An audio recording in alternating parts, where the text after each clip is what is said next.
All persons having business before the Honorable Associate Judges presiding over the District of Columbia Court of Appeals, draw near and give your attention. God save this United States, this honorable court. This honorable court is now in session. Please come to order. Thank you. Good morning. We have two cases on the calendar this morning. The first case is Tarek McLeod, if I'm pronouncing his name correctly. If not, I hope you'll correct me. Tarek McLeod versus United States. Counsel, you may proceed. Thank you, Your Honor. Good morning, Your Honors. I'm Vincent Jankowski, appointed by the court to represent appellant Tarek McLeod. I would like to start by thanking the court for the appointment, and if it pleases the court, I would like to reserve 3 minutes of my time for rebuttal. That'll be fine. Your Honors, today we're asking the court to reverse Mr. McLeod's 2 murder convictions for 2 reasons. First, the trial court erroneously allowed into evidence a firearm where there was no reasonable probability that the firearm was used in either homicide. Second ground is that the trial court violated Mr. McLeod's confrontation clause rights by admitting into evidence statements of one of the decedents under Devonshire versus United States. First, as to the firearm issue, the parties agree that the reasonable probability determination is informed by 2 things. One is the temporal proximity between the recovery of the firearm and the homicide. The second prong is whether there is a match between the physical characteristics of the recovered gun against the gun that was used in the homicide. Where the parties disagree is whether or not the temporal proximity prong is also informed by whether or not the time frame is pre-crime or post-crime. And I would submit that that does matter, and it matters as a matter of logic and a matter of practicality. When a murder is committed, the firearm is hot. There's a body on it. As a practical matter, people who commit the homicide get rid of the gun. Therefore, at least in a case like this where there was no physical evidence linking the gun to the homicide, the time period here was almost 3 months. It was too attenuated to be reasonably probable that the firearm recovered in 2006 was the same one that was used in either murder. Mr. Jankowski, can I ask you a question? I certainly get your abstract point that if a person has used a gun to commit a murder, that person might fear that the gun could be linked ballistically to the murder and would have a motive to get rid of the gun rather than keep it. That seems like an unassailable proposition of logic, that is a possible, reasonable motive. But obviously, a person might have motives to keep the gun. Guns are expensive. They are, dependent. They can be useful to you. They, they have value, and so people also have motives to retain them. And so I get your point that it's at least logically relevant. That if you're talking about kind of after, subsequent evidence, post-murder evidence of possession of a gun, that it's relevant that it's post rather than pre. But you were sort of saying as kind of like a matter of fact, people who use a gun to commit a murder, it's just true that they will get rid of the gun. And if that's like a factual claim, how are we supposed to assess it? I mean, was there evidence about that in the trial court? Was there a proffer about it? Or it just seems like I have no idea. I assume some people do get rid of a gun for that reason. I assume just from reading our prior cases, we have plenty of cases where a person A uses, according to the evidence, uses a gun for several murders, and they're all ballistically linked to the murders. So people obviously sometimes keep them. So how are we supposed to assess that as kind of a factual assertion of yours? There's a couple of, first of all, you have a very good example right in this case of the firearm being discarded after its use, and that's the Drayton homicide. In this case, Mr. McLeod was found in possession of a firearm of a similar caliber to that used in the Drayton homicide, a little over a month after the Drayton homicide. And the court was all set to introduce that into evidence. But then the government did subsequent testing on it and turned out it wasn't the firearm used, and it could be forensically excluded. So here you have a situation where right here in this very case, there is a firearm that is used in the that is recovered a month after the homicide. That was not used in the homicide. So therefore, the gun that was used in the homicide must have been discarded. Okay, so that's one thing. The second thing is actually that tips over to one of the points that the parties seem to dispute, because at least in closing argument, the prosecutor suggested that the gun that was recovered from the trap house was consistent with and could have been the gun that was also used in the Drayton murder. But can I ask you a question about that? Because the parties seem to dispute something. I just want to make sure I get your reasons for thinking what you think. I gather you think that the trial court in its ruling admitted the trap house gun, if I can use that phrase for that's the way I was remembering it rather than the date, as relevant to both, as possibly the gun used in both of the murders. And I think the government disputes that and interprets the trial court's ruling as really admitting the gun only with respect to the murder of Mr. Fisher, the later of the two murders. Why do you think, what is it? Can you explain what in the record makes you think that the trial court admitted the gun for both, the trap house gun as possibly the murder weapon in both of the two murders rather than just the latter? There was testimony of the government's firearms expert who said he could not exclude it as being the gun used in the Drayton homicide. And then in their closing argument, the government suggested that, I don't have the exact quote here, but they did suggest that it was used in two places. No, I get your point that the prosecutor acted like it had been admitted for both. I'm just more asking about, is there language in the trial court's ruling or in the context of the trial court's ruling that makes you think that that's what the trial court was intending to approve and did approve, is to admit that the trap house gun as possibly the murder weapon in both of the two offenses? I don't think that was the court's ruling, because I think the government withdrew at pretrial. They withdrew their proffer that the 2004 gun was used in the Drayton homicide. They admitted to the court that it wasn't the gun, so they weren't seeking that. But then at trial, they admitted it into evidence, and then they argued it to the jury. So it did come in to the prejudice of the defendant. What I'd like to do, I apologize for belaboring this, but I found the trial court's statement of what it was admitting, its actual oral ruling, not entirely clear about whether the trial court was consciously, expressly saying, yep, fine, go ahead and put this gun in, the trap house gun, and go ahead and use it as evidence, argue it to the jury. It's being admitted as evidence for two purposes, both the murder of Mr. Drayton and the murder of Mr. Fisher, or whether the trial court was thinking, no, I'm focused on the admissibility of the trap house gun as to the more temporally proximate murder of Mr. Fisher. Is there something in the trial court's ruling, as opposed to the way the prosecutor later handled it, but in the trial court's ruling, do you think it's clear that the trial court, I take it from your brief that you thought the trial court admitted it for both, and you thought that was error as to both, but more obviously error as to the earlier murder.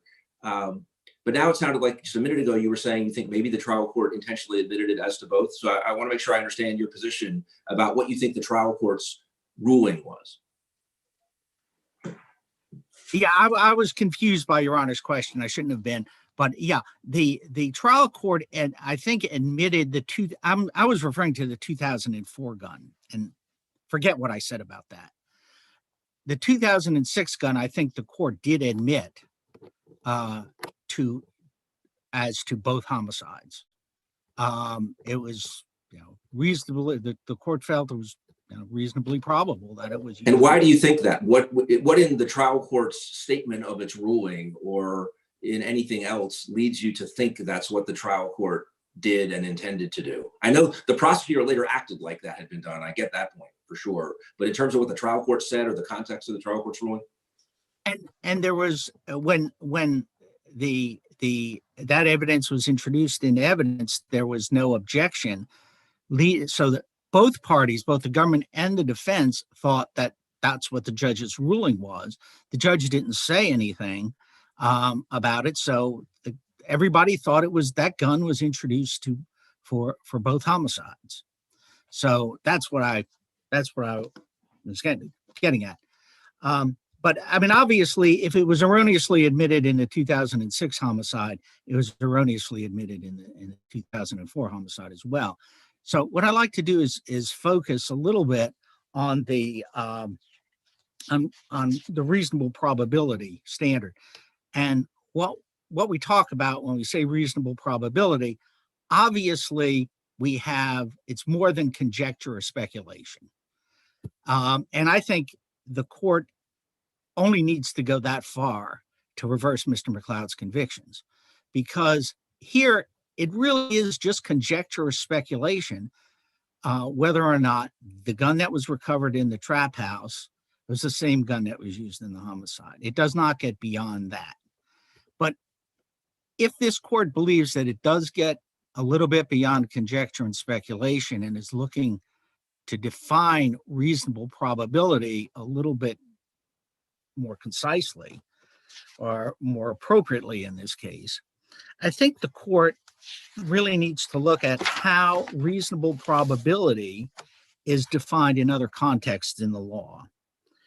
And there are three things that I found.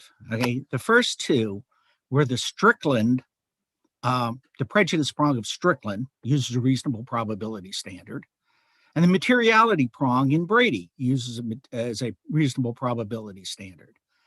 In both those circumstances, reasonable probability is defined in terms of confidence in the outcome. And if the court chooses to use that formulation in this context, transposing it to the facts of this case, does the court have confidence that the gun that was recovered in the trap house was the gun used in the homicide? I would submit that the answer is no. Right? Then there's another. Are you? This is an evidentiary admission ruling, and first, you agree? I assume that we are going to review the trial court's ruling on that deferentially for an abuse of discretion. Yes. And I mean, ordinarily, the issues would be: is it relevant? And if it is relevant, is the probative value of it substantially outweighed by its prejudicial effect? And the relevant standard is thought to be a minimal one, and but it sounds as though you don't want us to really kind of go through the conventional two steps of is this relevant and do prejudice probative balancing, and instead you think that when we use the words like reasonable probability, there's a separate standard that applies to this kind of evidence that is more stringent than the kind of ordinary application of relevance / prejudice probative balancing. Am I right that that's the position you're taking? Yes, it is. And I think the Johnson case says that this is a special circumstance.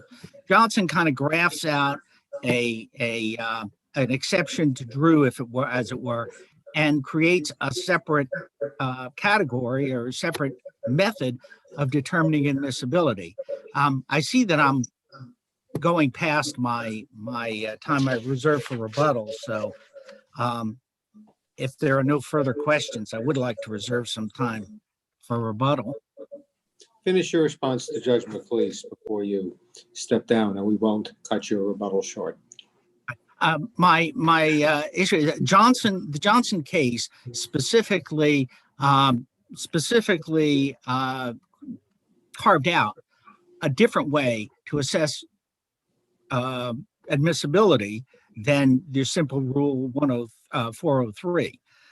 One other thing I like, the other category that I think is relevant in determining what is a reasonable probability is Drew's identity exception. And in Drew's identity exception, the reasonable probability means that there's a certain congruence of unique and distinctive circumstances that must be established before the other crimes evidence would be admitted. And under those formulations, both Brady, Strickland, and Drew, the standard of reasonable probability is much higher than just conjecture and speculation. But in any event, none of those tests are met in this case. Thank you, Your Okay. Honor. Thank you. Let us hear from the government. Good morning, Your Honors, and may it please the court, Daniel Randolph for the United States. I'd like to begin by just drawing the court's attention to two cases that are cited in our briefing, but that we think deserve a little bit more emphasis because we think they're instructive and perhaps even controlling here in this case. And those are the McConaughey case and the Philip Johnson case. In both of those cases, there was a similar or even less specific fit between the possessed weapon and the offense weapon.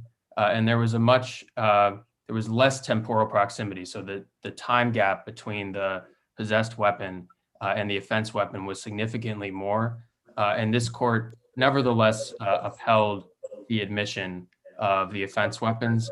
When you're describing those two cases, are you comparing what you're calling the possessed weapon only to the subsequent murder, or are you comparing it also to the initial murder of Mr. Drake? Your Honor, comparing it to the Fisher murder, the second murder. So it's a premise of your way of describing that you think that the trial court's ruling admitted the possessed weapon only as a possible murder weapon in the later of the two murders? Our position is, and we think this is primarily on transcripts, pages 22 and 23 of the October 5th transcript. Our position is that the trial court primarily admitted this gun as direct proof of the Fisher murder. We think that the court left it ambiguous and unclear as to exactly how that evidence could be used at this trial. Can I ask you, can I ask you some background questions? The government filed a pretrial notice of intent to admit the evidence. And is it correct that in that pretrial notice, it seemed to be arguing that the trap house gun should be considered as a possible murder weapon for both murders? That initial motion was seeking to admit 4 different pieces of evidence, and I'm aware of that. I'm just asking. I got the somewhat complex background to it, but focused on the trap house weapon. Do you read it as seeking admission of the trap house weapon as possibly the implement of both murders, or do you read it as limited only to the subsequent murder of Mr. Fisher? I read it as primarily seeking to admit the trap house gun as to the Fisher murder. Well, primarily is an interesting term, I guess, because if the question is, was it doing both, and the answer it was primarily doing one and secondarily doing another, I think that's another way of saying yes. I think the government had a primary position and a fallback position, and so yes, I don't think the government ruled out the possibility that it would be relevant. I thought there were express statements in it which said, in general terms, possession of a .357 weapon, at around the time of these murders is relevant. And so I read the general language in the motion as arguing for admission without any limitation that this could have been the instrumentality of the murders. You read it differently? I did read it differently. I think perhaps the reason I did read it differently is because there was this April 2004 weapon in play at the time, and that was clearly, that was within a month of that Drayton murder. And so I do think that the government was primarily arguing that because that gun was very temporally proximate to that first murder, and the December 2006 trap house gun was temporally proximate to the Fisher murder, both guns could come in. And as we discussed during appellant's argument, later that first that first gun was withdrawn by the government because the ballistics testing ruled it out as a possible murder weapon for the Drayton murder. So is it a premise of your argument that if the evidence of the trap house gun was admitted only to prove the Fisher murder, that the trial prosecutor in closing argument improperly attempted to use evidence for a purpose that it had not been admitted? The prosecutor had not been authorized to argue because the evidence had not been admitted for that purpose.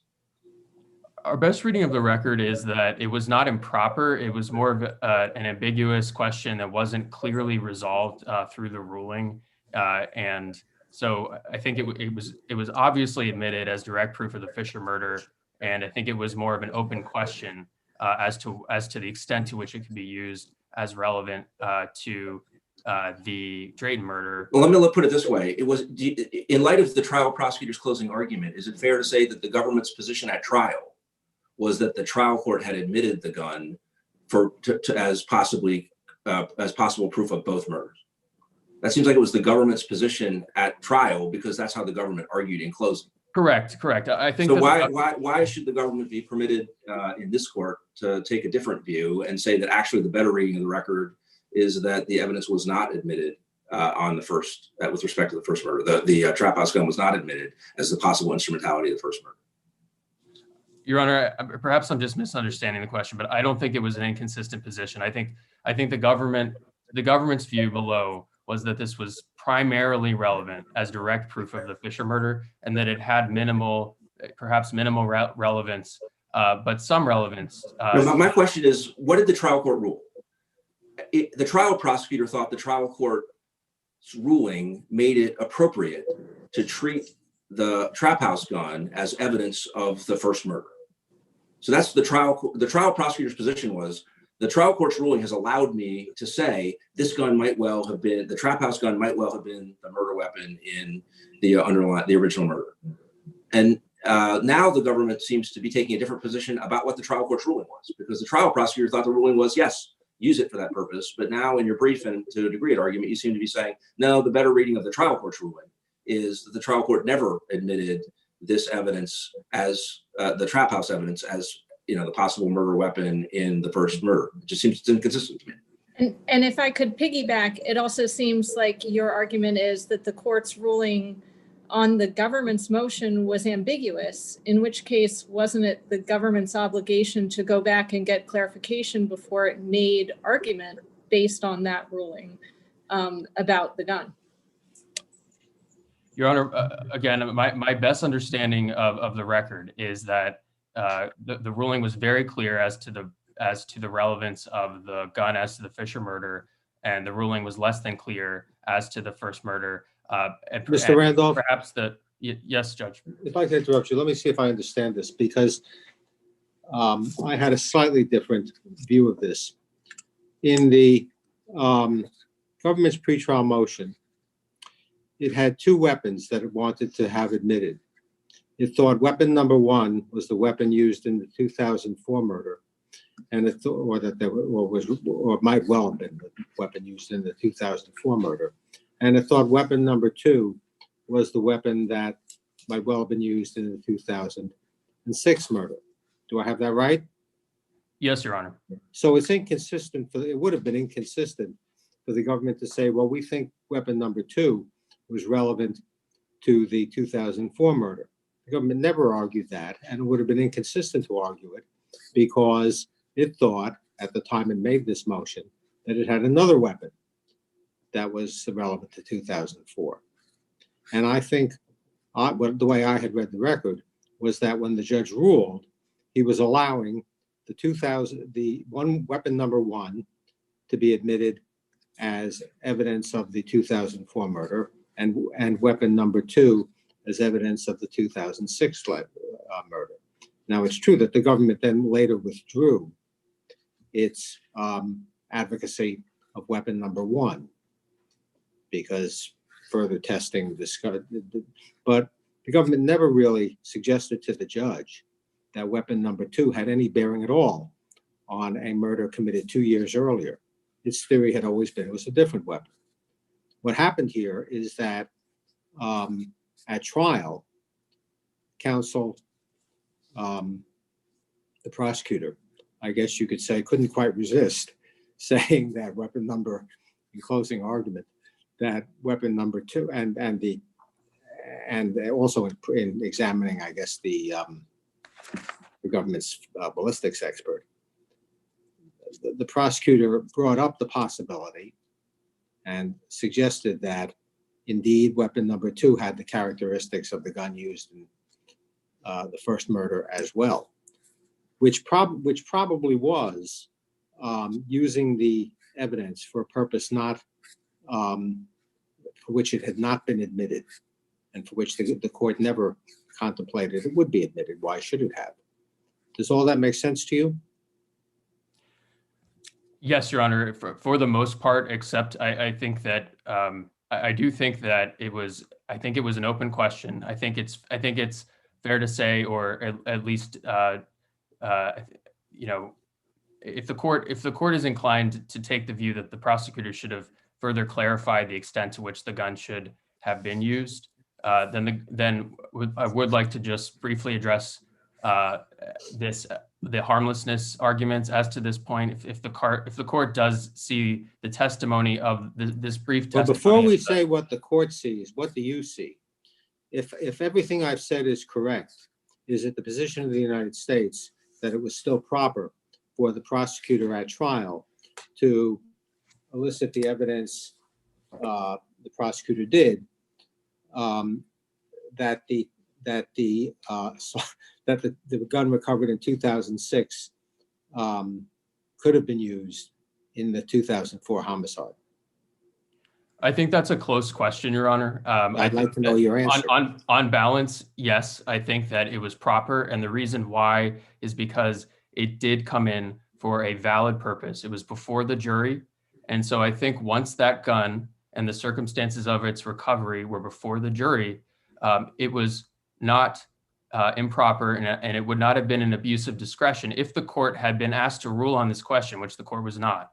But it would not have been an abuse of discretion for the court to allow very limited testimony. This was less. I'm sorry, I thought we were talking about what the government did, not what the court ruled. So we're saying if the court ruled that it was only allowing the trap house gun for the 2006 murder, could the government use it for a different purpose in closing? And your answer is yes, because it came in for a different purpose? No, Your Honor. So that would be a hypothetical question. In this case, the court did not make an explicit ruling that this gun could not come in with respect to the 2004 murder. And so this clearly was not in violation of any trial court order. It was an open question. It was a question that was not resolved. And okay, so sorry, I'm sorry. The government filed a motion before trial to seek admission of this evidence that we have said is, potentially prejudicial evidence against defendants. And you're saying they could have just foregone filing a motion and just kind of wung it at trial because there was no ruling, and that would have been okay. I'm just not understanding what was the point of the pre-trial motion if they didn't get a ruling on something and they didn't abide by the ruling. Your Honor, the court. I understand that you want to defend the trial prosecutor, but it seems like you're painting yourself into a box. Your Honor, I disagree. The government properly sought admission of this evidence as Johnson evidence, direct proof of the Fisher murder. The court ruled on that question. The court said this gun is admissible. This gun is coming into trial. And so the government abided by the. But doesn't it matter what doesn't it matter what the court said it was admissible for, right? We slice and dice these things a little bit more finely than it seems that you're arguing we need to. It seems to me that you're arguing you can just have sort of a green card admissibility. Okay, it comes in.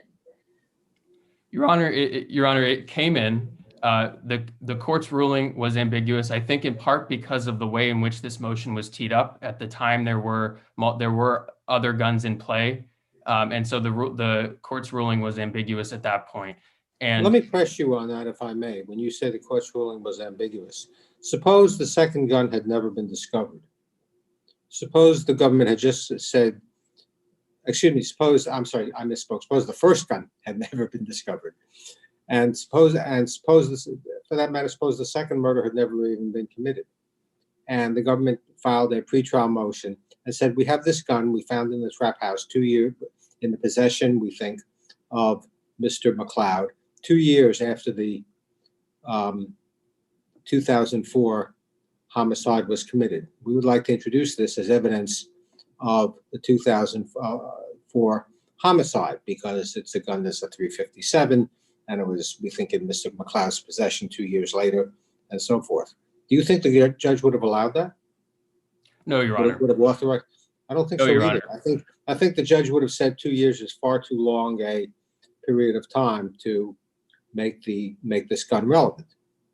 And if that's true, then I think that undercuts your argument that, well, the judge's ruling was ambiguous and could have been understood by the prosecutor to allow the government to argue that at trial that this gun found in 2006 was some evidence could have been the gun used in 2004. Do you see an inconsistency there or a problem there? Your Honor, I do not. I do see my time has expired. If I could just request one additional minute to just point out a couple of harmlessness arguments here. If the court is inclined to view the testimony of the ballistics expert and the government's argument that the compatibility between the Drayton bullet and the revolver should not have come in, then we think the harmlessness arguments are very strong here and should resolve this issue for two reasons. First, the testimony and the argument was very brief. The testimony, this is at July 17th at page 174. It was less than a page from the ballistics examiner. The argument from the government was less than a page, and this is in the context of a closing argument that was over 60 pages long and a trial that was over 2,400 pages long. And the testimony itself was also very qualified. The ballistics expert testified that he could not tell for sure whether the bullet came from the gun. And then in closing, the prosecutor, reading parts of this argument, it almost reads as if it is coming from the defense attorney, because the prosecutor was very qualified and very careful and very limited in the way that she was describing this evidence, saying the firearms evidence is not definitive. There is no firearms evidence that definitively matches the bullets to that .357 revolver. The firearms examiner couldn't say one way or another whether they came from the gun or not.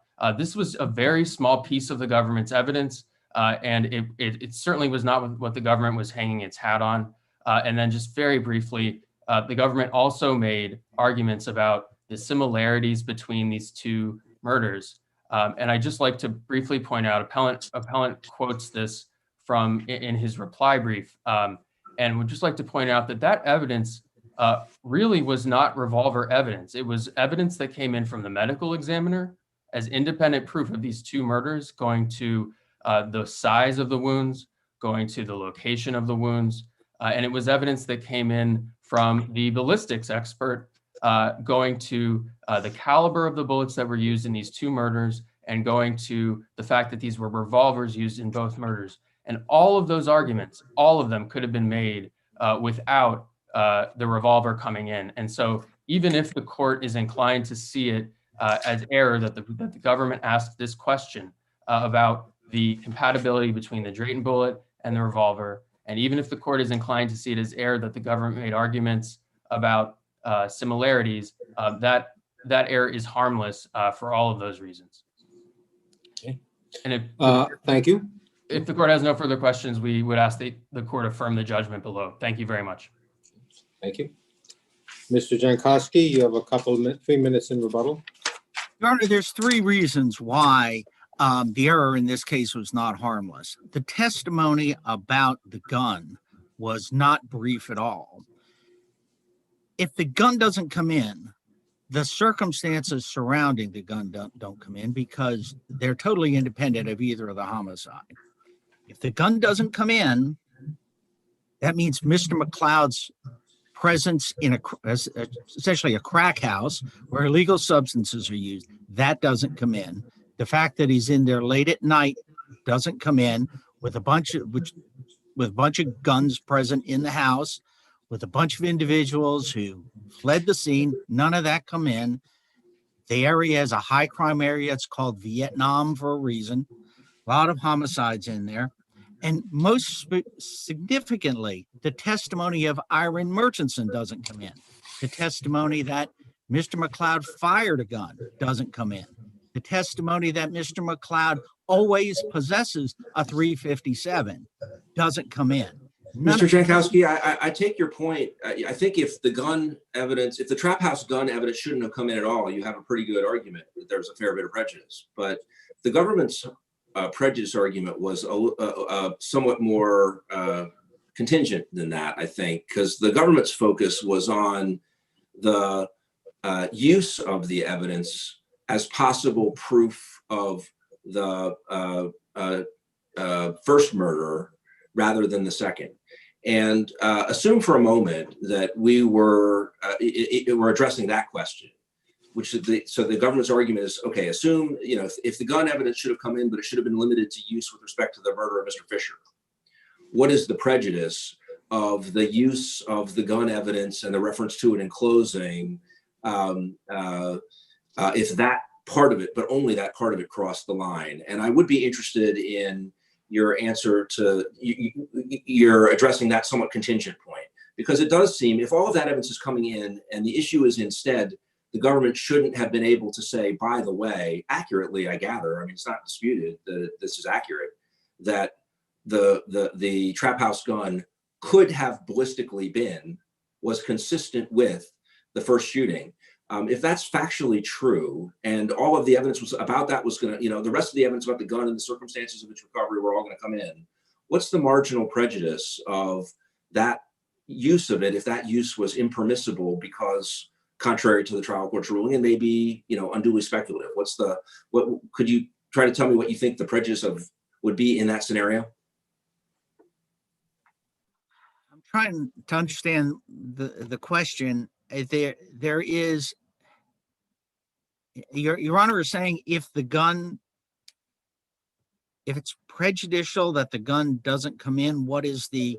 No, let me try again. My question is this: assume for purposes of your prejudice argument that the trial court's ruling was correct, that the evidence of the trap house gun could come in as possible direct proof of possession of the murder weapon in the murder of Mr. Fisher, but that the evidence should not have been used, was not admitted, or should not properly have been admitted as possible proof of possession of the murder weapon in the first murder.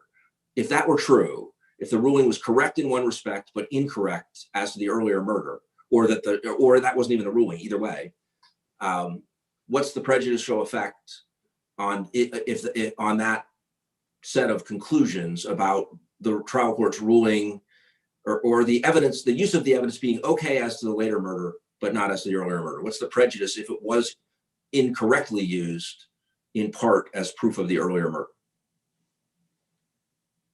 I believe in the government's closing, they also emphasized the circumstances of the guns, wait a minute, let me make sure I understand that. If the ruling is correct as to the admissibility of the gun as to the Fisher homicide, what's the prejudice in the government saying that it can also be used in the Drayton homicide? The additional prejudice is that a couple of things. First of all, the first trial ended in a hung jury. That sort of indicates that the government's case is borderline. If that's the case, anything that comes in can tip the balance.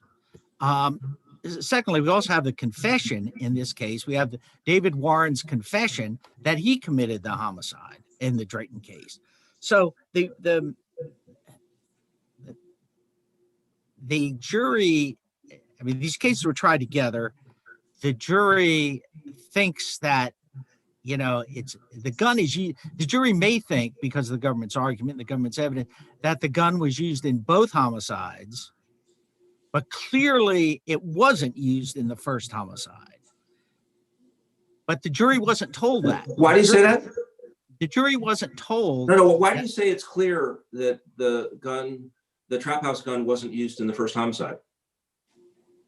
Well, the government admitted that. And I think Mr. Randolph admitted that it would have been improper for the judge to, I think Mr. Randolph just admitted, it would have been improper for the trial court to admit the trap house gun in the Drayton homicide. Well, I thought he admitted something slightly different, which was that he didn't think the trial court would have permitted that. But that's different. I mean, that may be, and maybe that's a correct concession, maybe not, but I don't know that.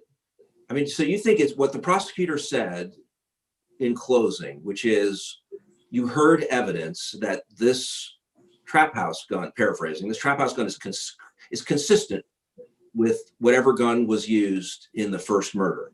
You think that's factually contrary to the record or false? Well, it's certainly misleading. It's certainly, I mean, the baseball bat that I have in my garage is consistent. It's like the words primary, kind of loose. Government likes to use the word consistent. The baseball bat I have in my garage is consistent with the baseball bat that Barry Bonds used to break Hank Aaron's record. But it's not the same bat. Yeah, but just the fact that it's consistent, the jury thinks, well, okay, we had the firearms expert. The firearms expert testified about all this stuff. But it turns out it's not the same gun. The government knew it wasn't the same gun, and yet argued to the jury that it was consistent and therefore it could have been the same gun. So therefore, so therein lies the prejudice, if I understand Your Honor's question. The jury is thinking that this gun, it's consistent with the gun. Sure, it's consistent, but it's not the same gun. We know that beyond peradventure because it's been forensically excluded. So therefore, there is. I'm sorry. I just want to make sure I understand. Are you saying you think that the trap house gun was forensically excluded from being the murder weapon? No, it was not. I'm getting confusing gun. The 2004 gun was included. Okay, that I was wrong about that. But they did say it was consistent with it, but you know, it would not. I think government, I thought, conceded that the trial court would not have admitted it that 2006 gun, if it was just the Drayton homicide, that I thought the government conceded that 2006, the trap house gun was not would not have been admitted. The judge would not have admitted that. Yet that was argued to the jury that that gun might have been the gun, but there is no quote unquote reasonable probability that it is the same gun.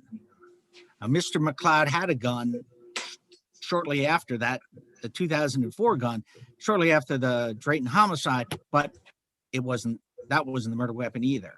So, you know, the government then is arguing that this gun could be used in the Drayton homicide. And the two homicides, because they were tried together, are certainly linked together. So therein lies the prejudice. And in addition to the fact that the first trial ended in a hung jury, and we had a confession from somebody who actually admitted to the Drayton homicide. For all those reasons, the government's case was a very close one, and anything could have tipped the balance, and we certainly think that this did. Counsel, thank you both. Thank you, Your Honor. The case is now submitted, and counsel, you are excused and you may log off. Thank you, Your Honor.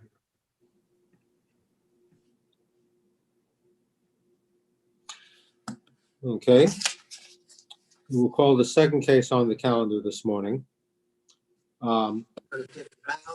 This case is Mr. Sayoum and Mr. Khatri versus Board of Trustees of the University of the District of Columbia. Before you begin, let me deal with a couple of housekeeping matters. Mr. Sayoum and Mr. Khatri, have you discussed between yourselves how you wish to divide up your argument? Can you hear me? Your Honor, I can. Can you hear me, Your Honor? Yes, yes. Okay, I yes. can hear you, yes. have you discussed, have you and Mr. Sayoum, I hope I'm pronouncing your name correctly, discussed how you are going to divide up your opening argument? Yes, Your Honor. And what have you arranged? Dr. Sion is going to present the argument, and I will present the rebuttal.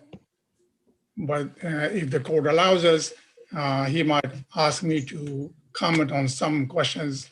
But basically, right now, he will do the argument, and I will do the rebuttal. Thank you. And I will address my next question then to Dr. Sayoum.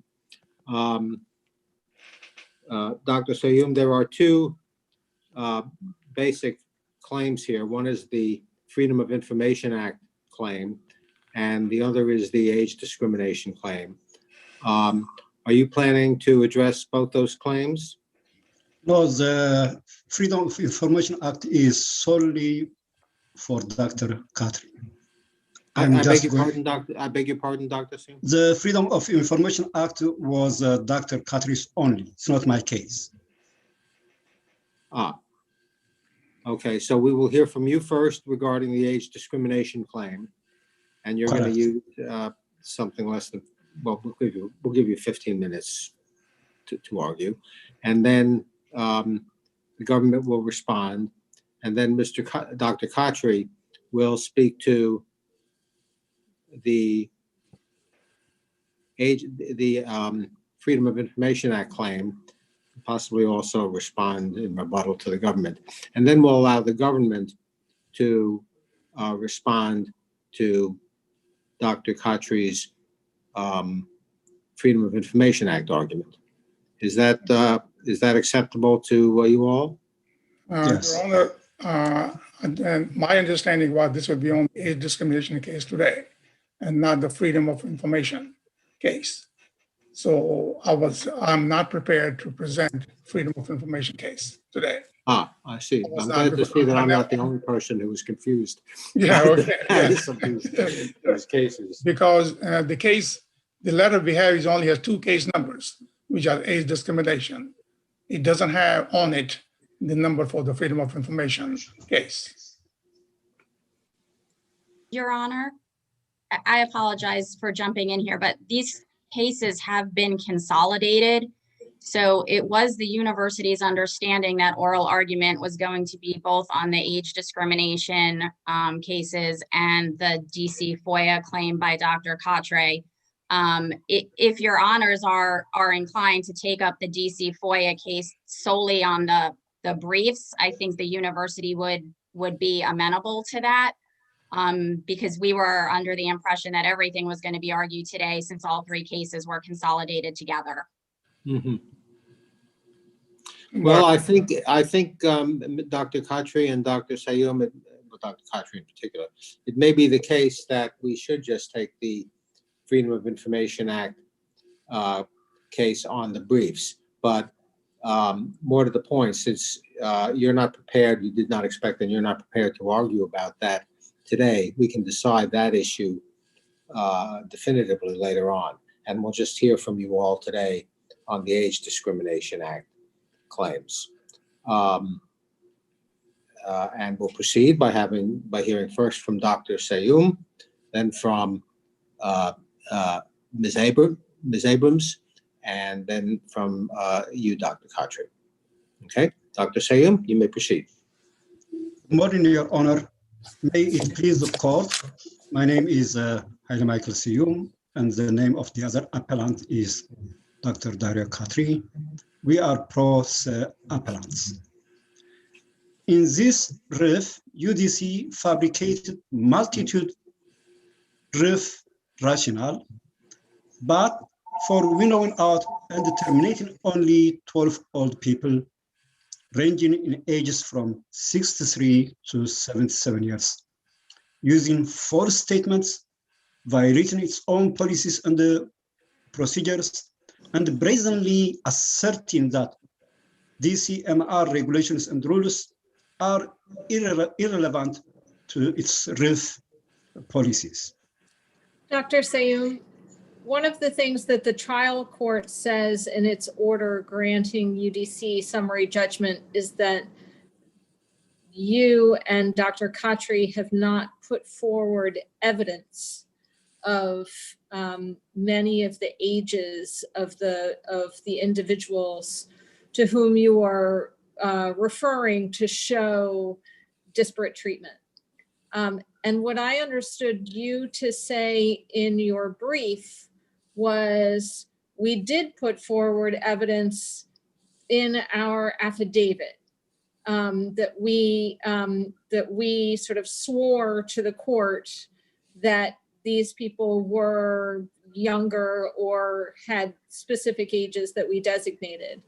But under our case law, just an assertion by the parties is generally not a basis to defeat summary judgment. You have to put forward actual evidence that you would then put, that you could use at trial, right? And presumably you wouldn't take the stand at trial and testify about, or maybe you would, about various individuals' ages. So I'm wondering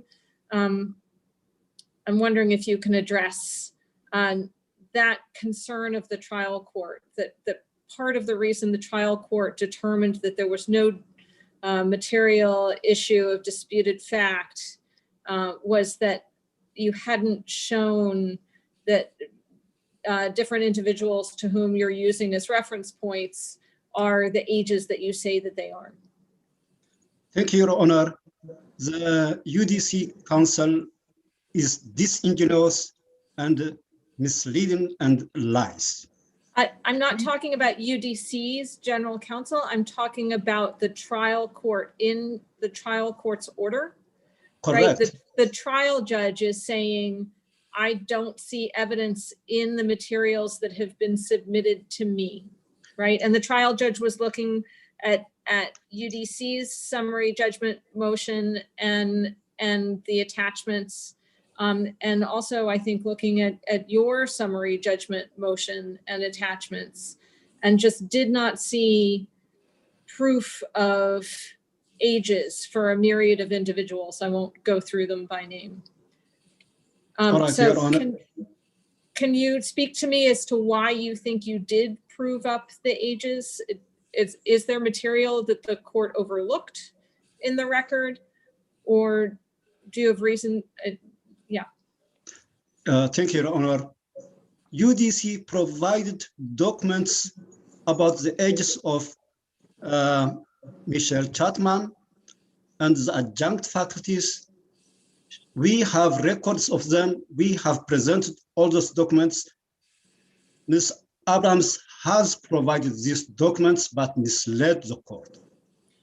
But regardless of whether documents went back and forth between the parties, they needed to go before the trial court. They did. Okay, the trial court indicates that it doesn't have that information. And when I was reading your briefs, there were occasions where you were citing portions of the record, and I confess it was quite confusing because there are certain documents in the record that are duplicatively numbered. You know, in the A series, you know, A1 through 150, there are two different sets of documents with those numbers. And the brief would cite to those, you know, a page in those numbers. And I checked both sets of documents and I did not see the documents that would support your assertions about age. So I'm trying to figure out what, if you think the trial judge overlooked something, where is it? Thank you, Your Honor. Yes, the university provided the ages of these people. We have the document. I cannot, I will give you the reference, maybe later on send you, but we have, the university has provided us the ages of all those faculties that were terminated. For example, Leslie Richard was 69. This is in the document. Michelle Chapman is 46. This is in the document provided by the university. All those documents were given, but UDC suppressed evidence. She refused to give us Ganucci's evidence, age and resume. She refused to give us Peter Offland's resume and age for a reason, because these are young, similarly situated employees that were retained by the university. So for is it Ms. Chapman? Actually, she's one of the people who I was able to find a citation, not the site you provided, but a different site in the record for her age. She appears to be 46. But my understanding is the argument was, look, she lost her position in the anthropology department and was rehired, and she doesn't have a qualifying degree. And the district said she does have a qualifying degree. And so, you know, the court cited that and said, look, she has a qualifying degree for the criminal justice program. So I don't know that age is the issue for her. Your Honor, one of the primary rationale for the RIF was to terminate faculty who don't have terminal degrees in a discipline. For Right. that reason, 74-year-old. Let's take Ms. Chapman. Sorry to interrupt, but so your position is she doesn't have a qualifying degree for the criminal justice program, but I don't see anywhere in your materials where you say this is what a qualifying degree is for, and these are the degrees that she has. According to DCMR 1415, I may have misquoted the DCMR rule, but it requires assistant professor has to have a terminal degree in the discipline, PhD in the. For that reason, UDC refused to give me a job in maths because I have only a bachelor degree in maths. Anissa argued that I don't have a PhD to be hired in maths. The primary reason for not having a terminal degree, Professor Judith Rami, 74-year-old, was the only one terminated on that rationale. So For you're saying Ms. Chapman had to have a master's or a doctorate in criminal justice? She doesn't have a bachelor degree. She doesn't have a master's degree. She doesn't have a PhD in criminal justice. Where would we find documents showing that she doesn't have those degrees? I have provided the resume of Chapman. She has only a degree in anthropology. She doesn't even have a degree in sociology to be qualified to teach. Even after the RIF, she was teaching upper level sociology courses. Okay, so if I look in the record, I will find some record of Ms. Chapman's degrees or lack thereof? Yes, if I can look at it, I have a place here somewhere. Maybe in between the arguments, you can find it, or okay, right, or you could, yeah. All right. I don't want to delay. All right. On the issue of discovery, which you alluded to, you indicated that UDC had declined to give you certain information. My understanding is that discovery closed after you sought another extension. And then at that point, you moved to compel disclosure of the resumes and ages of certain faculty at UDC.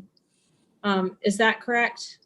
We have requested discovery a long time ago about the resumes of all the faculties that were in the RIF. Right, and you didn't get it, and then discovery closed, and then you moved to compel. Did you get a ruling on that motion? No, Your Honor. We didn't get a ruling. We were waiting for the ruling, and the summary judgment showed up, and that's what happened. We didn't get a ruling on the discovery Okay, you didn't get a ruling, but then you moved for summary judgment.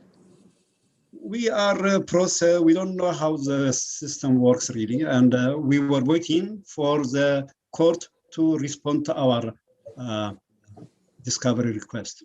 Dr. Sayum, can I also ask you, when you filed your opposition to UDC's motion for summary judgment, when you were arguing the trial court should not grant summary judgment, did you point out to the trial court, wait a minute, Your Honor, here's part of why you shouldn't grant that motion. We're still trying to get information and we have this motion to compel and you haven't ruled on it. And so don't grant summary judgment because we still need more information. Did you kind of bring that to the trial judge's attention when you filed your, trying to explain to the trial court why summary judgment should not be granted? No, we didn't do that because we were waiting for the court to respond to our request. By that time, summary judgment was given, and that's why Ms. Abrams refused to provide us the document of Peter Ofland is because he is similarly situated employee who was retained to teach history in where the bachelor degree granting program was terminated. And Dr. Petty, the provost, testified that Ofland is required to teach history because history is needed to be taught at the university. So does physics. Physics is required by 13 major programs at the university, and these are required courses, but history is an elective. So history was taught by full-time professors, Jowers, Ofland, and Horan. Dr. Horan does not have a degree in history. She has a degree in geography. She has no terminal degree in history. All the RIF rationale was a sham. UDC violates all its RIF rationale. The only reason that they terminated older people from 6377 is that they are old. There is no other reason.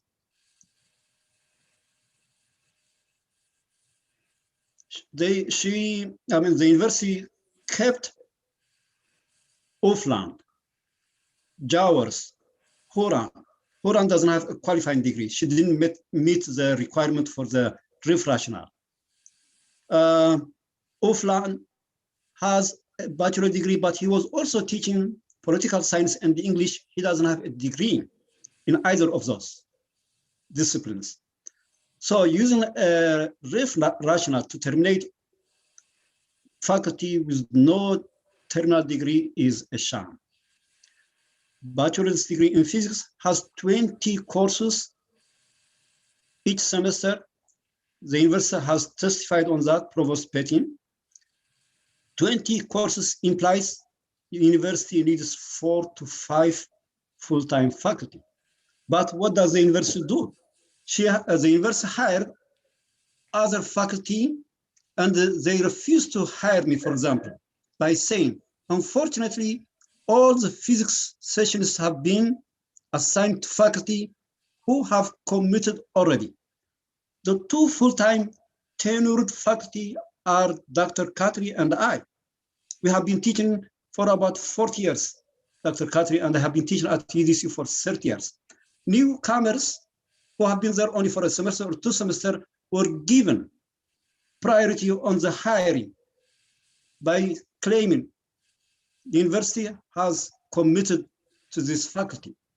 In another session, the chairman said, I was not able to hire you because we have full requests by other faculty.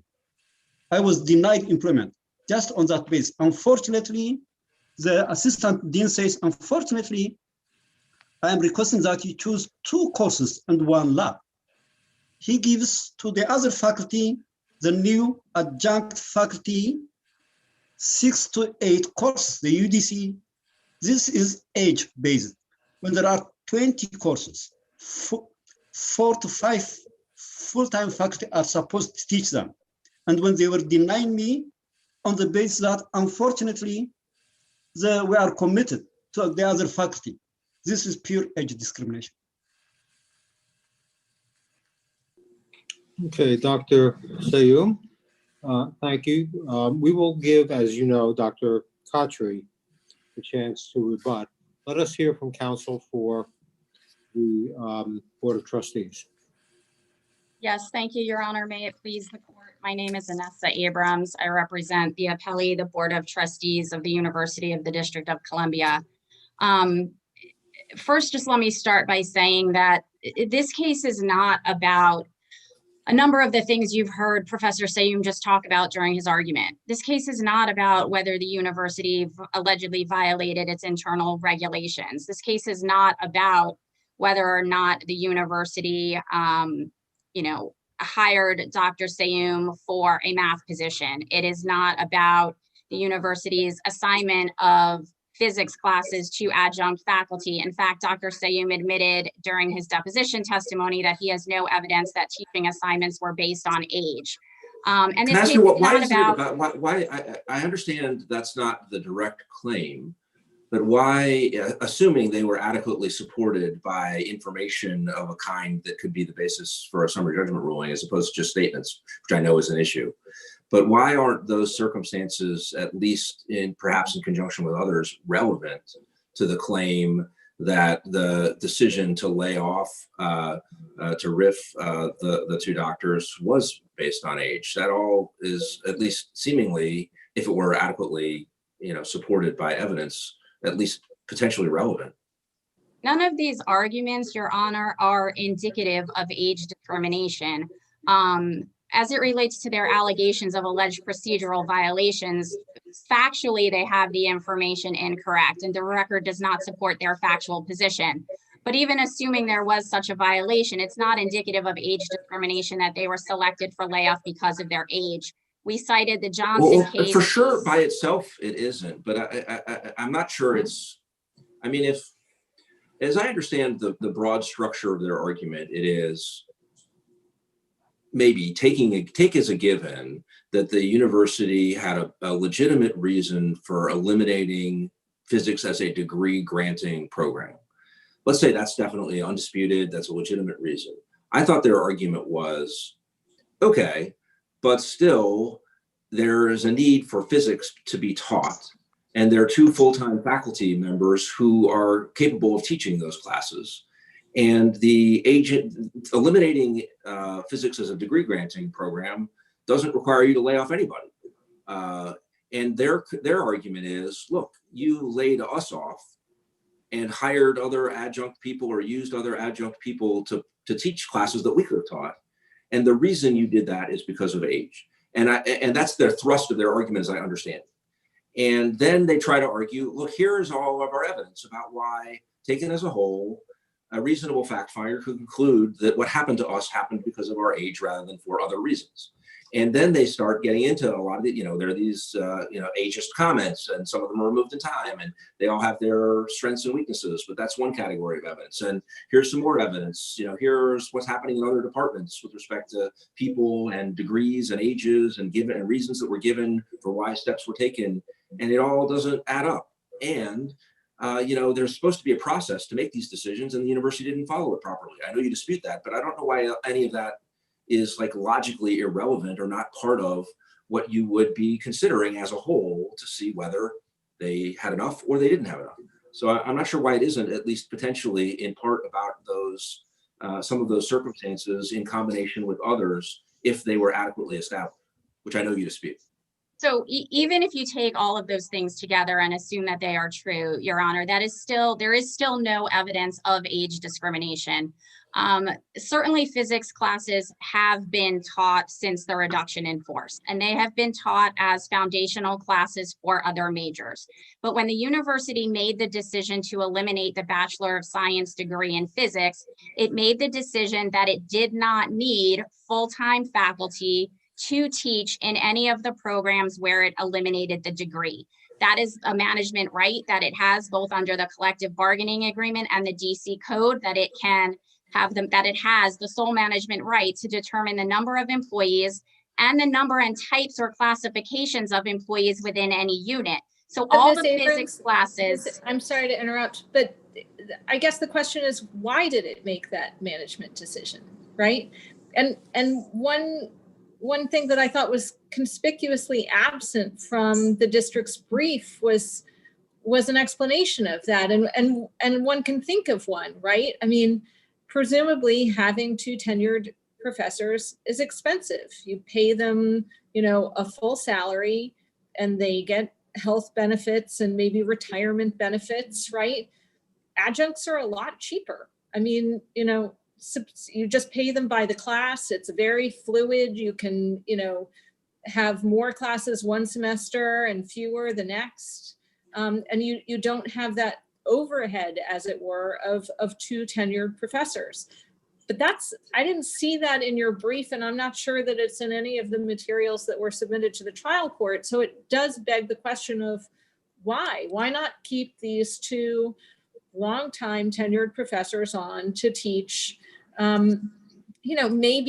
maybe courses that are below their level of expertise, right? Maybe all of these prerequisite classes are all intro level, the equivalent of Rocks for Jocks physics classes, but why not keep them on, to recognize their years of service of the university? So full-time faculty under the collective bargaining agreement, Your Honor, which is part of the record, are required to basically satisfy 3 components of their responsibilities: scholarship, teaching, and service. The adjuncts only teach classes. There's no requirement that they do the other components. So the university, again, made the business decision that in every program where it was eliminating the degree, it did not need full-time faculty. Now, the physics Can I just classes interrupt you, that because remain. you used the word "so" there, and I want to make sure I understand.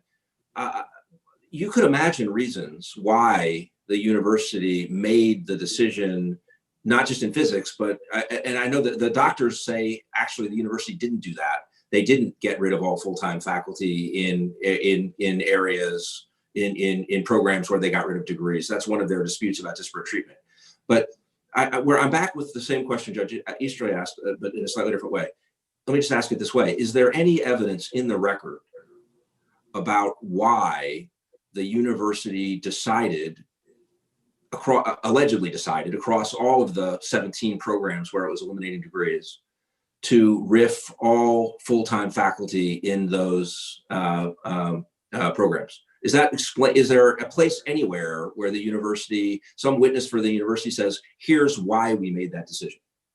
So there's certainly testimony in transcripts of the Board of Trustees where the university was explaining why it made the decision when the RIF was considered. The RIF resolution itself also sets forth in part the university's rationale as to why it made this decision to lay off the full-time faculty.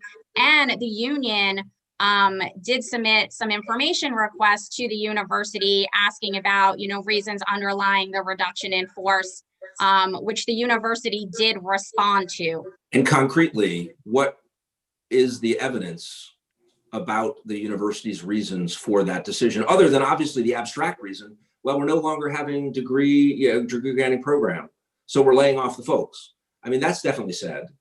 But what evidence is there in the record about specific reasons, and what are those reasons in the record for UDC's stated decision to lay off all full-time faculty in programs where they were no longer going to grant degrees?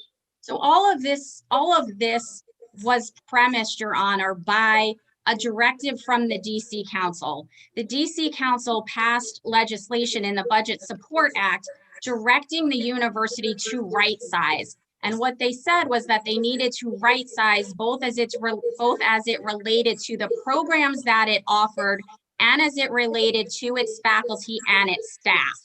I mean, And so- are you suggesting that your best evidence about the reasons that you chose to lay off all these faculty members can be found in the legislation about right sizing? So Is that the I mean, right- if that's your best specific evidence, it's relatively weak specific evidence. It doesn't really say, yeah, and the way you should right size is lay off full-time faculty and instead use adjunct faculty, and here's why that's right sizing. So, So you know, I hope you have maybe, do you have anything that is more concrete and that is actually out of any witness from UDC? Well, there's definitely been deposition testimony that the university made the decision, again, that it did not need continuing full-time faculty to teach in degree programs that were terminated. And let's also remember that the physics classes that are Just to being be, taught. again, that you'll agree, or maybe you won't, that's not a very specific explanation of why you didn't need them. That's a statement that you decided that you didn't need them, but there's nothing more concrete that is about. I did see somewhere a reference to the idea that once the university is no longer granting a degree in a program, their accreditation requirements are different, and you don't have to have full-time faculty in the department. I saw a reference to that somewhere, but that was the only concrete thing I could find anywhere. And even then, that doesn't tell you, well, maybe you don't need them for accrediting, but maybe you should keep them. You might want to keep them. They might be better professors. They might not be.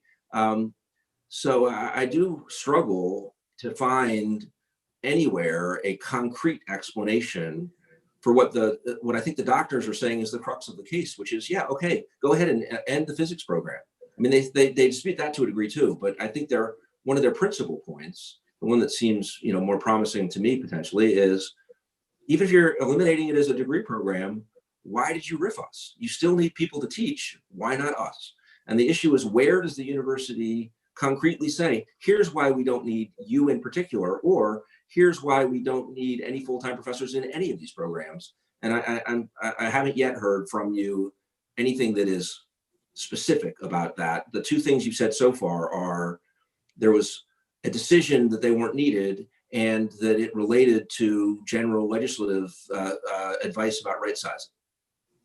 And again, Your Honor, there's testimony in the record, I believe it's by former Provost Petty, where she described the process that the university went through, both in terms of reaching the decisions to eliminate the programs, and then reaching the decisions that was presented by the board, the provost or the administration of the university, that first went to the union and then went to the board. And she described that process both in testimony and in documentation that was sent to the union and the board of trustees about the process that the university undertook in terms of why it was proposing that there be a reduction in force. And again, the university's decision was that, you know, without these degree programs, they did not need the continuing full-time faculty.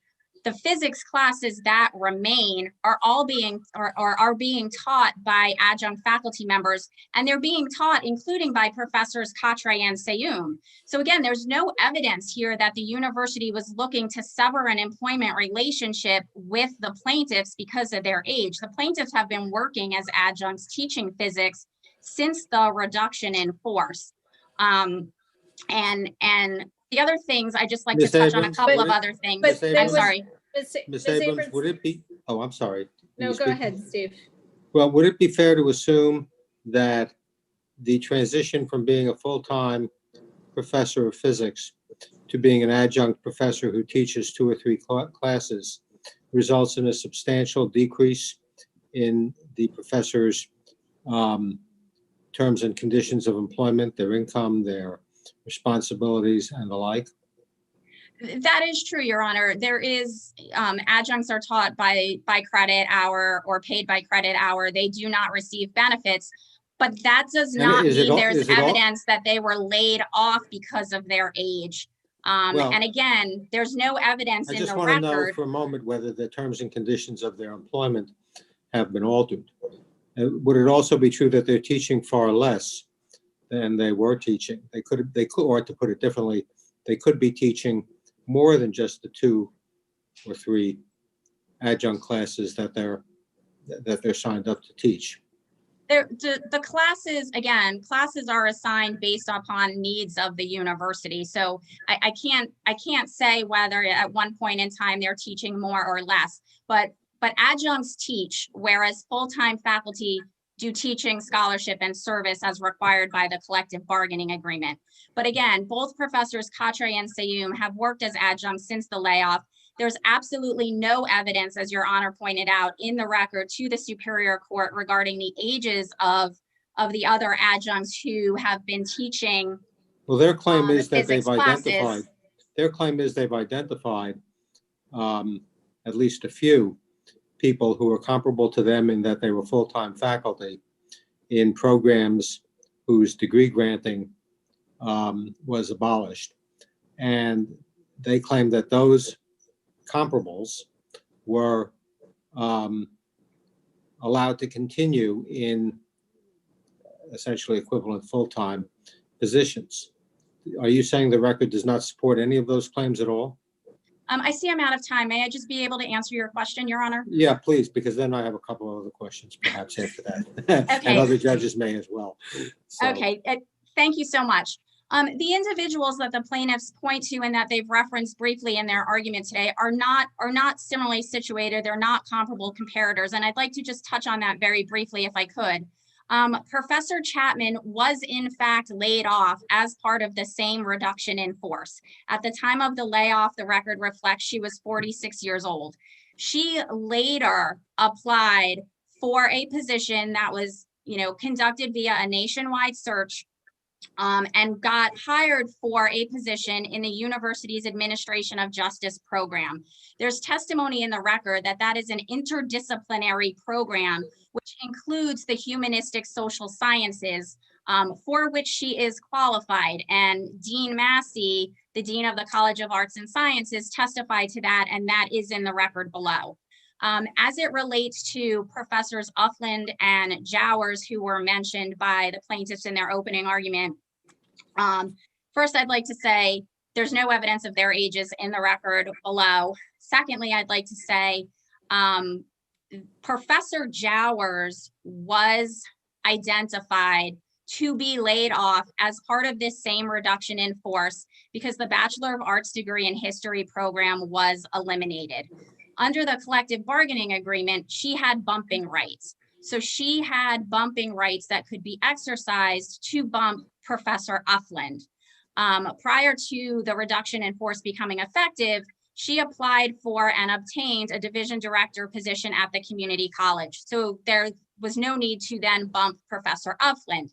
But Professor Ufland is not similarly situated to the plaintiffs because he was not in a degree program that was terminated by the university's Board of Trustees. And page 1152 of the joint appendix, which is a response to a grievance that he filed, makes clear that the program that he was teaching in was not terminated, but he was initially going to get bumped by Professor Jowers, but that ended up not needing to transpire because she had obtained this division director position. So these are not similarly situated circumstances to which the plaintiffs can compare themselves. And again, there's no evidence in the record regarding the age of these individuals. The one other name I think came up during the plaintiff's argument was that of Professor Huron, who again, her age is not in the record. She was not in a program that was terminated, which then subsequently had a reduction in force. The testimony in the record, again, I believe by Dean Massey, is that she teaches in the university's interdisciplinary program of social sciences, for which her degree does qualify her to teach. And she's teaching, I believe it's history of the District of Columbia classes. But again, she's in a interdisciplinary social sciences class or program, I apologize, that was not eliminated and that was not subject to a reduction in force. And again, that's supported by the deposition testimony of Dean Massey, And the plaintiffs have no evidence, quite frankly, to the contrary, to dispute any of this record evidence. So one question that I have based on our earlier conversation and the conversation that you had with Judge McLeese is whether we get to the third step of the McDonnell-Douglas test, right? I mean, under the McDonnell-Douglas framework, the plaintiffs have to show that they, are protected. They make a prima facie case of age discrimination, and then the burden shifts to UDC to show a legitimate non-discriminatory reason. And if all the UDC is saying and has said is that there was a RIF, but doesn't really explain why these professors were fired pursuant to the RIF, then has UDC really met its second step burden under McDonnell-Douglas? So yes, Your Honor, the university has. The university's burden is merely to articulate a legitimate non-discriminatory reason. It is not a burden of persuasion, it's a burden of production.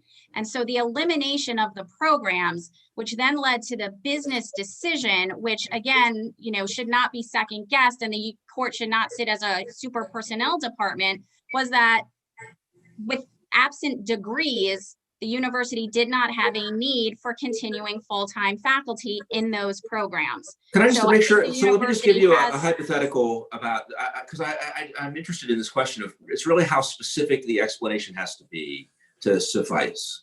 So if imagine a typical employer, not so much a somewhat more complicated academic environment. And if an employer decides, I'm going to close down one of my plants, and then the employer lays off some people who work at that plant and not others. And the one of the people who's laid off brings an age discrimination or some other kind of discrimination claim. And the employer says, I had a legitimate reason for laying this particular employee off. Here is my explanation. A, I had to close a plant.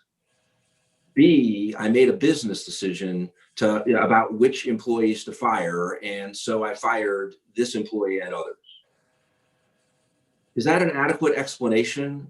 Or can the plaintiff say, well, I give you your first step. You did have to close a plant. I'm not disputing that, let's say.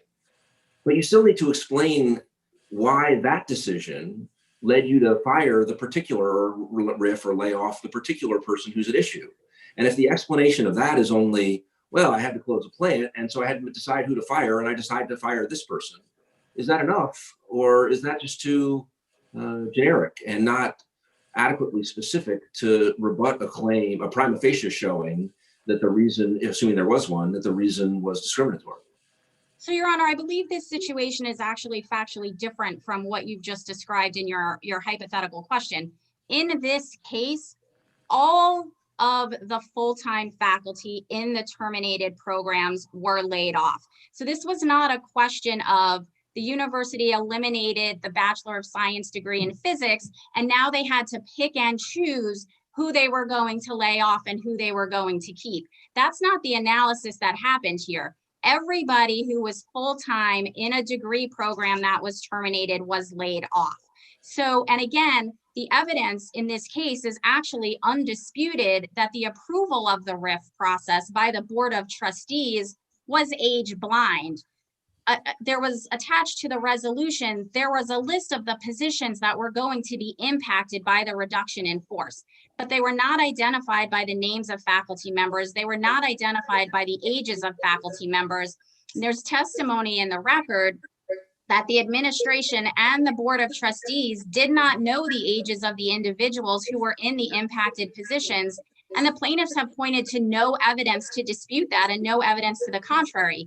And it's also undisputed that it wasn't until after the Board of Trustees approved the reduction in force, which again, only identified positions and did not identify names or ages, that at that point in time, after it had been approved, the Human Resources Department went back and matched names to positions. But again, this was not a situation where the university was looking at a group of people and said, okay, well, I'm going to select this person for layoff, but not this person. everybody who was full-time in a terminated program was laid off.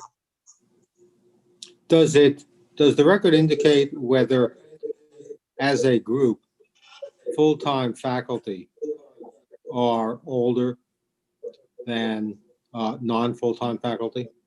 Yes, Your Honor, there is evidence in the record in the university's summary judgment motion where in the statement of facts and with supporting documentation that actually demonstrates that in every year after the reduction in force, more than 50% of the university's full-time faculty members were over the age of 50 years old. So the demographics certainly do not support the plaintiff's argument of age discrimination in this case, Your Honor. Well, that point cuts both ways in light of Judge,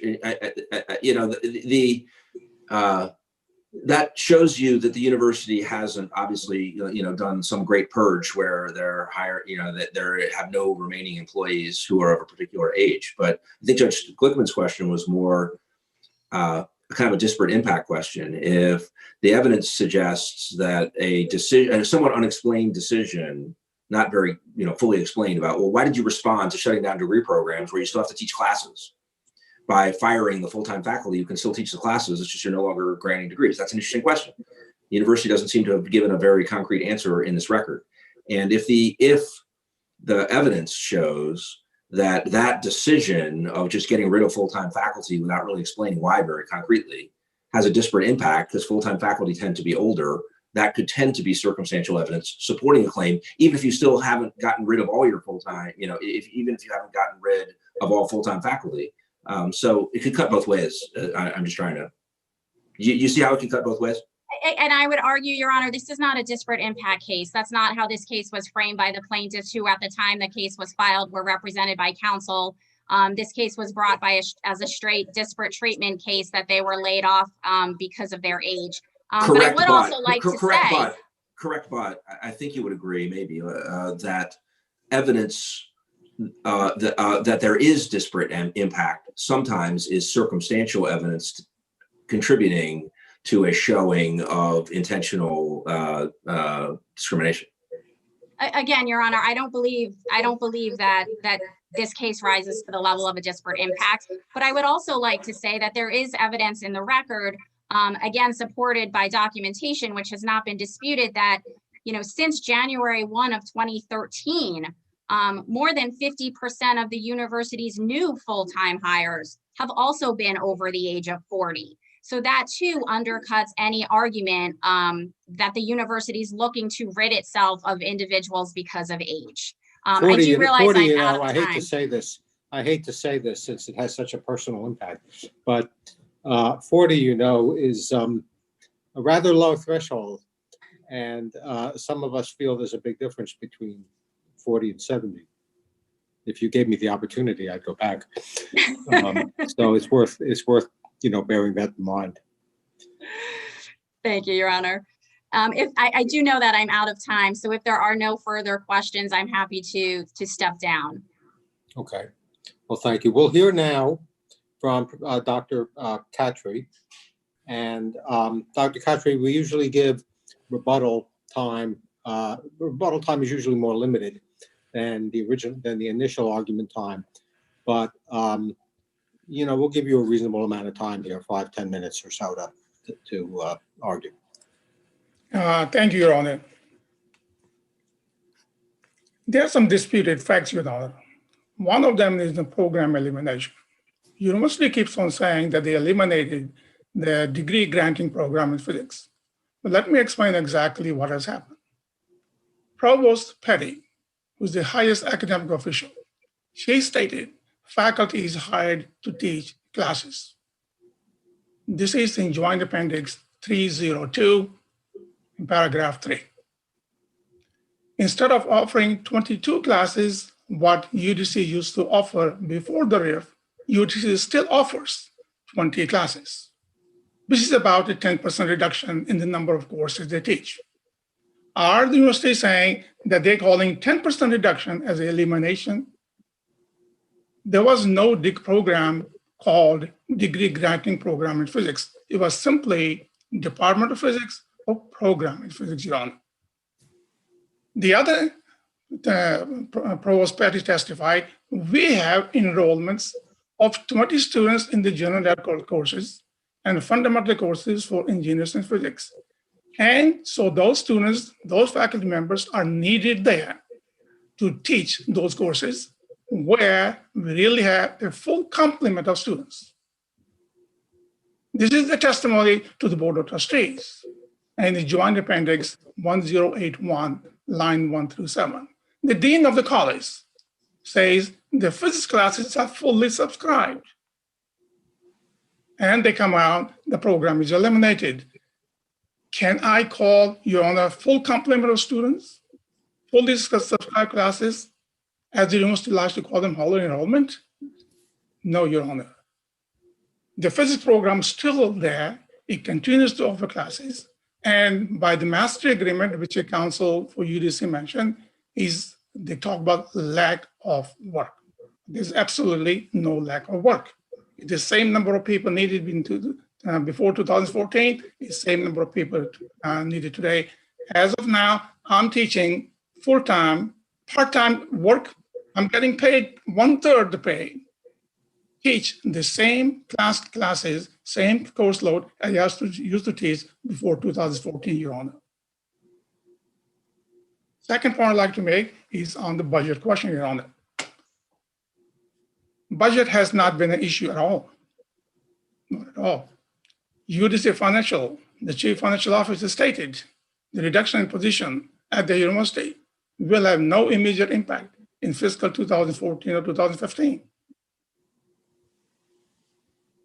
In case number 18 CV2665, this court of appeals on March 15, 2019 ruled the budget was not an issue of the RIF. Specifically stated, where no one has argued that the challenge RIF was a budgetary issue. UDC hired just after the RIF for the first year, they hired 27 NIB junior faculty members just after the RIF. And in the succeeding 4 or 5 years, they hired 89, and there are only 9 people out of the list which were above the age of 60, only 9. So on one hand, UDC states— I'm sorry, Dr. Khatri, those facts about the new hires, are those in the record? Yes, Your Honor. Can you give me a cite to them? I don't have, I think, yes, and Joint Appendix 1359, item number 16, Your Honor. You're muted, Judge McLeese. Judge McLeese, you're muted. Sorry, I thought I had unmuted myself unsuccessfully. One of the difficulties with being a pro se litigant is there are technical requirements that can be tricky. And one of the points that the trial court made was that sometimes the plaintiffs, you and Dr. Sayum, would file documents like a pleading in court, like an opposition to a motion or something, and you would say that things were true. You would make some claims. You would say, here's something that's true. And the trial court wanted more and demanded more and said, it's not enough for you to just say that a thing is true. You have to have something that you could prove up at trial. You have to show that you could prove that at trial with evidence of the kind that would come in at trial. And so with respect to, for example, the point you were just raising, you just mentioned a transcript page, but is that a transcript page where there's an affidavit, a sworn statement by somebody, or a deposition statement? Or is that like a filing where there's a statement that it's true, but that statement might not really be evidence and therefore may not meet the technical requirements for the trial court to consider it? Your Honor, that is those page numbers, okay, Joint Appendix, those are actual statements, or there's a reference to those statements there. Everything we have said here. Statements by whom? Like statements under oath in a deposition, or a statement in a document that could be admitted, or? Yes, Your Honor. Either there were some testimonies in the Board of Trustees, and those testimonies are enclosed. Those transcripts are enclosed, and we have provided. But it is quite conceivable, as happened in the case of the ages of 2 faculty members, like Professor Gannochi. UDC has refused to provide the age of Professor Gannochi, Now, two things about Ganoji. I known Professor Ganoji for a while. He has no degree in physics. He's teaching physics. He has no degree in bachelor's degree or master's or PhD in physics. And I know I can approximate his age because I known him for about 3 years.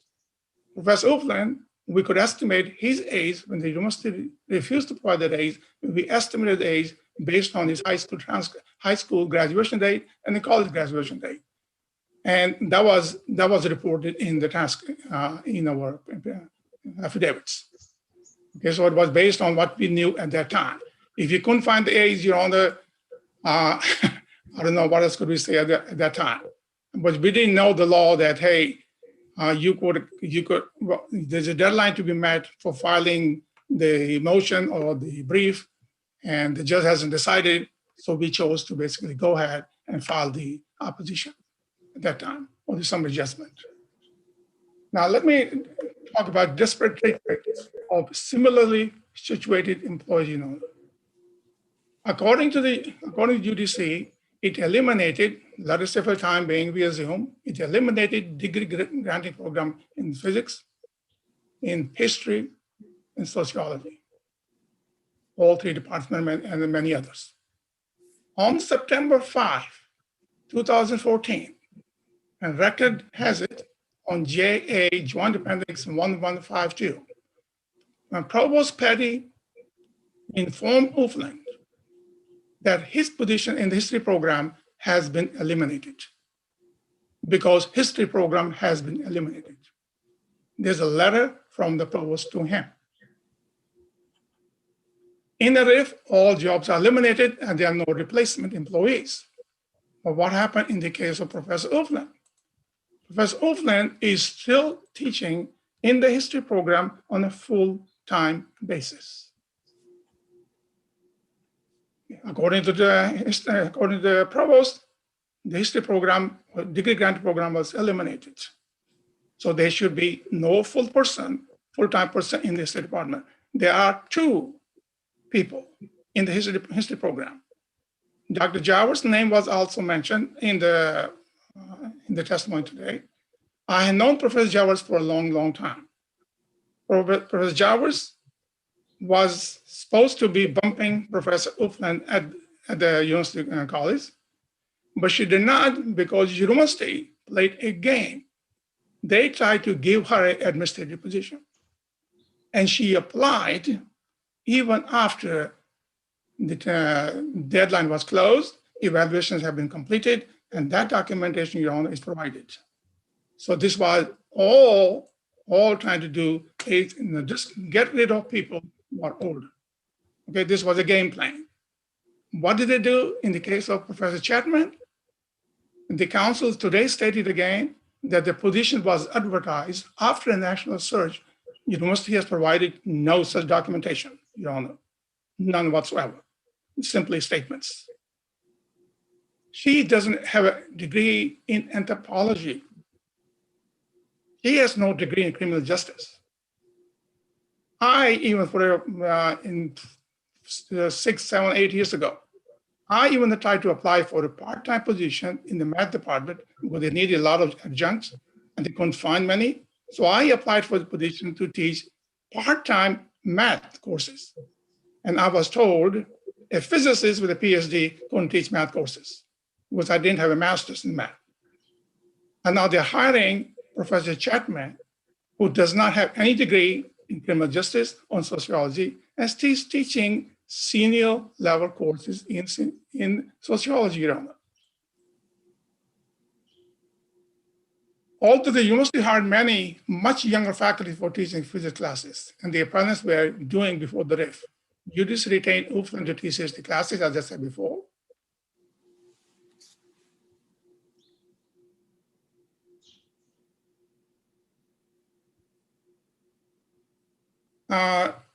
The council had stated something about the protected class. In that context, Your Honor, the U.S. Supreme Court in O'Connor and Consolidated has ruled that although ADL limits the protection to those who are 40 and older, it prohibits discrimination against those protected employees on the basis of age not class membership. That one member of the protected class lose out to another member is irrelevant, so long as he lost out because of his age. In the present situation, the age difference between the appellants and other two professors who are still working full-time is between Ufland and Chapman is 17 to 23 years of age.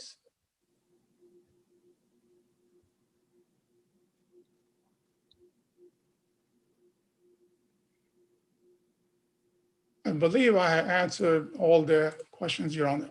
If there are questions from you, from the other judges, I'll be more than glad to answer those questions. Dr. Khatri, thank you. I think we've got your arguments and the arguments of other counsel. And the case is now submitted. I can allow you to, all counsel to excuse themselves and you may log off. Thank you. Thank you, Your Honor. Thank you very much. Judge Glickman, before everyone goes, do we want to invite the parties to file something as to whether or not they would like, whether Dr. Khatri is willing to submit on the briefs? Do we want to get a submission from him on that? I think that's a good idea. Let us ask Dr. On the FOIA Khatri. case, I'm sorry. Right, I understood what you meant. Let us ask Dr. Khatri and Ms. Abrams, if you would just file us a brief letter letting us know whether you are content to submit on the briefs with regard to the Freedom of Information Act issue, or if not, a brief statement as to why you think oral argument would be desirable on that question. Okay? And if you would submit those letters within 10 days, then we will act on them hopefully expeditiously. Thank you. Thank you, Your Honor. Thank you. This court is now adjourned.